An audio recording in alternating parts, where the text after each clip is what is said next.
Ossington Culinary School by Joanna Nalepa. Once you step into an Ossington neighborhood, right away you can get the hipster feel. 21 Ossington is situated in a trendy Spadina community. It is located on the corner of two-way Ossington Avenue and one-way Rebecca Street. The space is surrounded by small shops and new modern apartment buildings. As of now, the space is used by a self-storage company. The building is a two-story building with heavy timber structures. As seen in diagram, the location has a good access to parking spaces. The bus stop is located in front of the building, what makes commute very easy. The location uses city transit such as bus or streetcar. For more private commute, there's street parking, on-site parking, or bike parking. Paintbox Catering and Bistro is a modern cafe with career development mission. They are expanding to an Ossington neighborhood because of the amount of young adults in the area. They will focus on shaping careers for young school leavers and disengaged youth. They want to help young adults with pursuing their secondary education by teaching them hospitality industry. The vision for the client is to create a school where students will learn about the food, the business side of it, and the experience will help them place a steady job in the hospitality industry. The location is known to be Toronto's hipster neighborhood. The majority of people that spend time in the area are young adults from 25 to 29 years old. This is the target age for culinary school. Those people are young, full of energy and passion. Along the Ossington Avenue and nearby street, we can spot numbers of restaurants, which are always full of people. When I was doing my research, I have interviewed a few people on the street, and they have informed me that the location needs more restaurants. I have decided not only to provide meals for the people, but also providing a teaching opportunity of how the food is made. At the culinary labs, they will be able to prepare fine dining cuisine using local products provided by local organic grocery merchants within the block. Since meals are prepared by students and they will be sold in the space, the public can expect great and fresh meals at the low price. Also, the school will provide profit that can be used as scholarship for students who are struggling with financial difficulties. Transparency and translucency is achieved by using a variety of materials as well as by dividing private versus public space. The angle that is created from the diagram is used on the floor plan and makes all the angled walls special. The main focus on the floor plan is an extension of an urban fabric, bringing the city inside the school and experiencing the interior via ramp. Makes the space accessible for everyone. The challenge was to work with columns inside the building. For the most part, I have kept all the columns, but in the demonstration class, because of the sign lines, I have removed them and provided structural beams in order to support the structure. The first floor is very transparent and open. Another challenge was to work with different heights to enter the building. They varied from 16 inches at the front of the building and to 0 inches at the back. In order for the space to be accessible by everyone, I created a ramp. The ramp also worked as a fun shortcut when individual can cut through the building, get something to eat, grab a coffee, and keep going.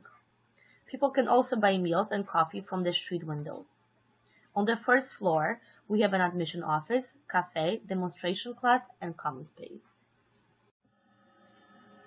The common space will be used for a variety of events. The furniture can be moved around.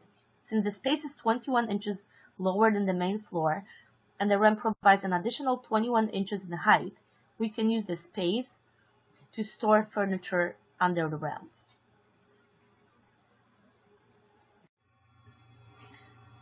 On the second floor, I have located 2 lecture rooms, cooking lab, baking lab, active learning class, as well as faculty offices. In order to get to a second floor via the staircase or an elevator, the students will have an access card that will provide more security and translucency in the school. The center of the space is open to below, and the traffic circulation circulates around it. The section shows a variety of heights inside the building. I made sure that all the spaces can be accessible for everyone. I also added a skylight in the building in order to provide more natural light and highlight the two-story feature wall. The two-story feature wall is a glass curtain wall with silicone used for seamless connection. The water works as a back screen for water laser projection. The water can also be shut down, and the wall can be used for presentation, pin-ups, and to write on it. Inside the bench, mechanics responsible for water distribution are hidden, and the top of the bench can be open.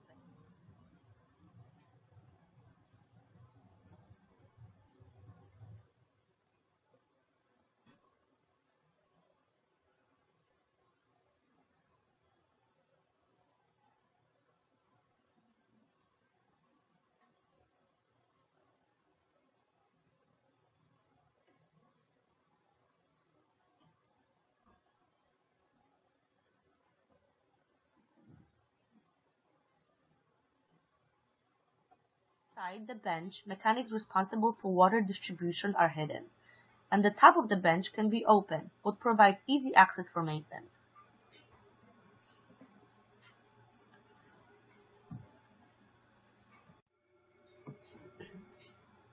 For idea of the exterior, I went back to the Thesis investigation book, and I used the transparent concept and translated it with the windows on the front of the facade. I used a little of the existing brick, curtain, stucco, and wood. I provided a laser-cut transparent wall at the entry, which has an inviting feel.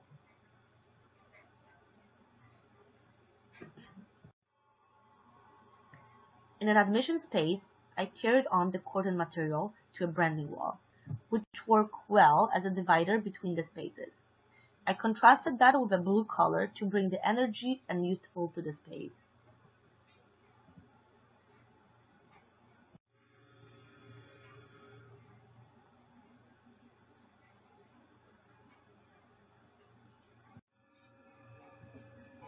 Since the demonstration class, and in that class all the meals will be the best of the best, I wanted to keep it as elegant and homey as possible. The space has TVs on which the class can easily see how and what chef is preparing.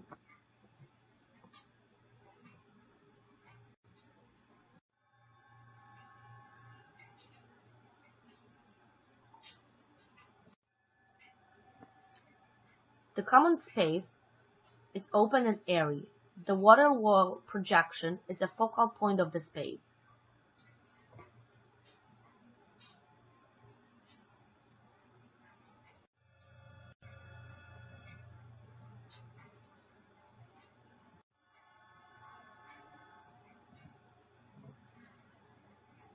Thank you for taking the time to watch my presentation, and now please take a look at the work.